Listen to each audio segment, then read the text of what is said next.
இப்போ பாருங்கள் நெல்லிக்காய் ஊறுகாய் எப்படி போடுறதுன்னு பார்க்கலாம். அதுக்கு பாருங்கள் நெல்லிக்காயெல்லாம் நல்லா கழுவிட்டு அந்த குச்சிங்களாம் இருந்தால் இலைங்க எல்லாம் சுத்தம் பண்ணி கழுவி வச்சுருவோம். இப்போ பாருங்கள் தாளிக்கிறதுக்கு நல்லெண்ணெய் ஊற்றிக்கலாம். நான் வந்து ஒரு 3/4 லிட்டர் எண்ணெய் ஊற்றிருக்கிறேன் 2 கிலோ நெல்லிக்காய்க்கு. பாருங்கள் கடுகு பாருங்கள் ஒரு 3 ஸ்பூன் கடுகு. அப்புறம் பாருங்கள் எண்ணெய் காஞ்சோன்னா கடுகு வெடிச்சோடனே நெல்லிக்காயெல்லாம் சேர்த்துருவோம். அப்படியே எண்ணெயிலே வதக்கிடுவோம் நெல்லிக்காயை.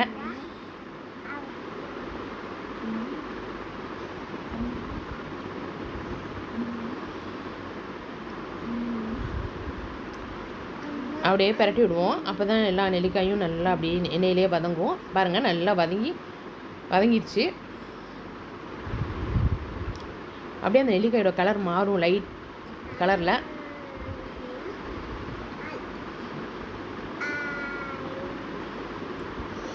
பாருங்கள் வறுக்கிறதுக்கு பாருங்கள் வெந்தயம் வந்து 1.5 ஸ்பூன் போட்டுக்கலாம்.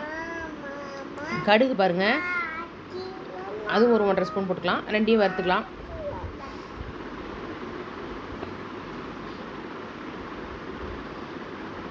ஆற வச்சிடலாம்.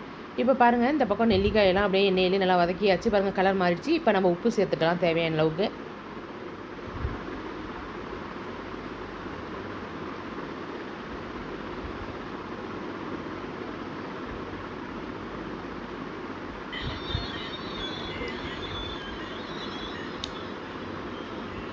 இப்போ பாருங்கள் வறுத்த பவுடரை வந்து வறுத்தாச்சு. அதையும் நம்ம பவுட்ரு பண்ணிக்கலாம். ஒரு பக்கெட்டு கடுகு வெந்தயத்தை வந்து பவுட்ரு பண்ணிடுவோம். இப்போ பாருங்கள் நெல்லிக்காயும் நல்லா வதங்கிடுச்சு.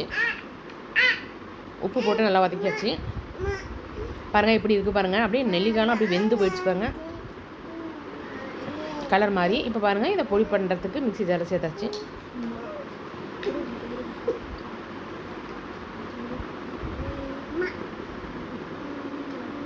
பெருங்காயத்தூள் சேர்த்துக்கலாம் நெல்லிக்காயில்.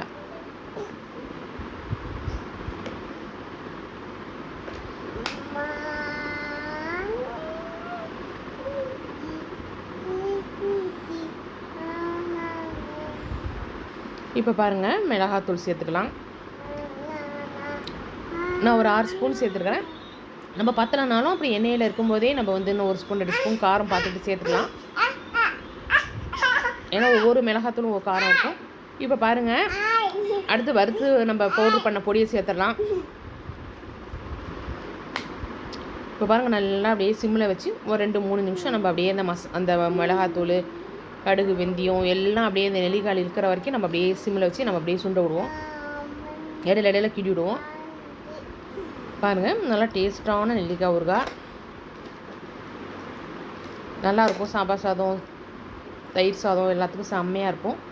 பிடிச்சிருந்தா லைக் பண்ணுங்கள், ஷேர் பண்ணுங்கள், கமெண்ட் பண்ணுங்கள். மறக்காமல் சப்ஸ்கிரைப் பண்ணுங்கள். தேங்க்ஸ் ஃபார் வாட்சிங் this video. Bye bye friends.